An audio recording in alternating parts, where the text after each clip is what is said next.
Hi, my name is Peter Houston, and I'm doing the impact of financial crisis on corporate retail and resilient strategies. I'm very interested in this topic because it allows me to connect my knowledge of financial institutions with my interest in corporate strategies. This project will give me a chance to apply the course concepts that I learn about and explore how certain solutions can improve corporate resilience in the retail industry. I find the retail industry to be very compelling when it comes to financial crisis because it can have a major impact on consumer behavior and the supply chain. Also, being able to examine real-world data and historical trends will give me a better understanding of what is at stake. In addition, I'll continue to gain a deeper understanding of how financial institutions and retailers must interact with one another when it comes to a stressful situation. Finally, this will give me a better insight both academically and professionally so that I can continue to pursue a career that will allow me to connect my financial skills with my business strategies. So, financial crises such as the 2008 global financial crisis and the COVID-19 pandemic have exposed significant vulnerabilities in the retail sector. This presentation explores key strategies retailers can use to strengthen their market position and maintain competitiveness during unpredictable economic events.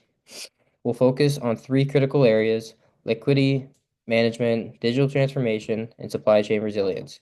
By addressing these aspects, retailers can better meet consumers' demands and achieve long-term resilience during economic downturns. Understanding the financial crisis in retail. The 2008 global financial crisis had a sharp decline in consumer spending and served credit-squeezed impacted retailers. Then the COVID-19 pandemic. This caused economic shutdowns, supply chain disruptions, and shift to e-commerce. Finally, ongoing challenges. This was when retailers faced complex, unpredictable risks in an ever-changing global market.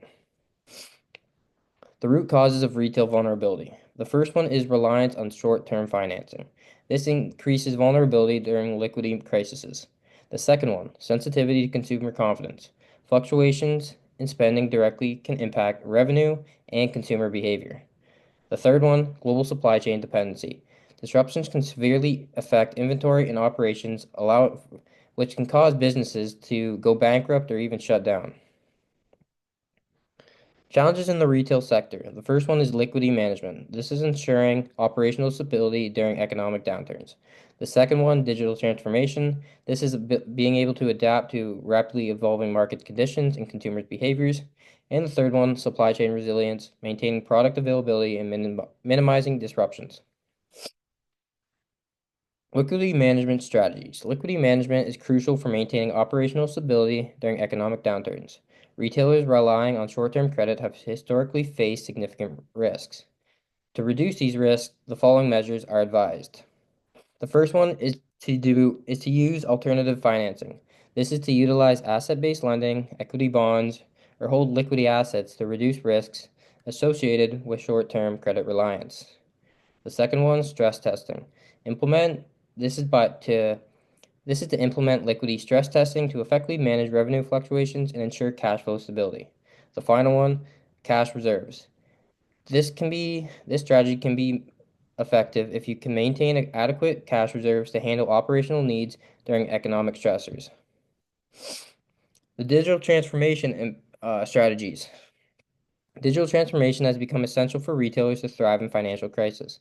The COVID-19 pandemic highlighted the importance of how strong an online presence is. The first one, e-commerce integration. Developing a strong online presence to maintain revenue streams is crucial because investing in digital platforms and technologies like omnichannel approaches, which is the second one, is also important because it provides a seamless online experience to meet customer demands, and because their customers aren't allowed to go into the physical store, they still provide the ability for customers to experience it as if they were. And then the third one, AI and automation. Implementing AI and automation to reduce human error and improve efficiency.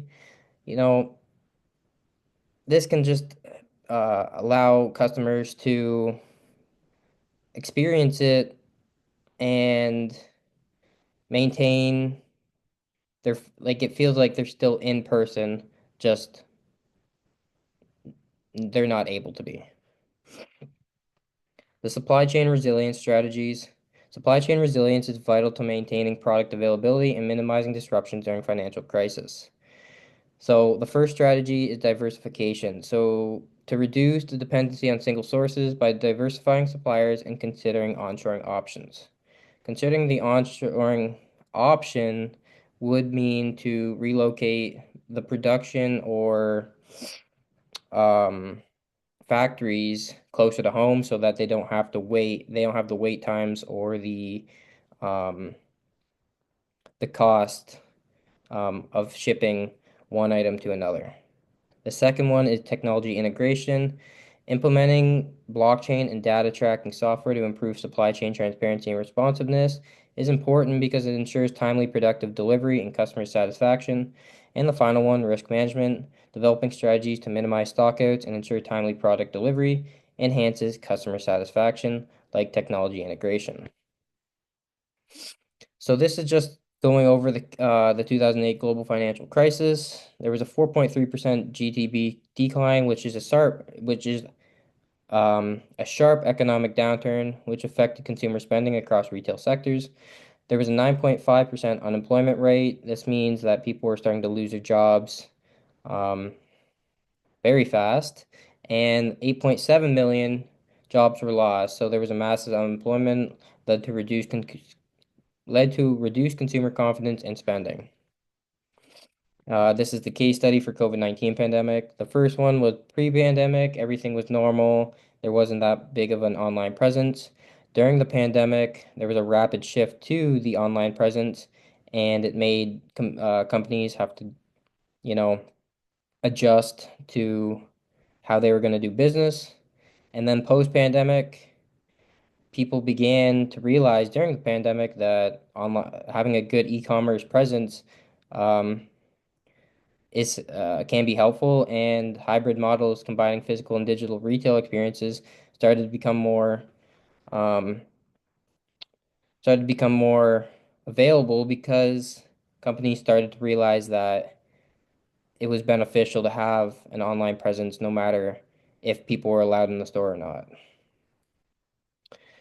Implementing resilient strategies. So the first one is to assess current vulnerability. So identify the weak points that could be in financing, capabilities in the supply chain. The second one is to develop an action plan. So create targeted strategies for liquidity management, digital transformation, and supply chain. The third one is to implement and monitor it. Execute the action plan that you set, and continuously evaluate their effectiveness. And finally, adapt and improve. So monitor it, and then be able to refine strategy based on market changes and new challenges. So conclusion, building a resilient retail future. The first way is to have a proactive approach. So implement strategies before crisis occur to ensure readiness and adaptability. The second way is to have continuous improvement. So regularly assess and update strategies to stay ahead of the market changes. And third, have a long-term vision. Focus on building a resilient foundation for sustained success in an unpredictable economic environment. By embracing these strategies, retailers can position themselves to meet consumer demands, adapt to unforeseeable events, and become more resilient during economic downturn. This approach will strengthen their market position and increase brand loyalty in the long run. And here are my references. Thank you.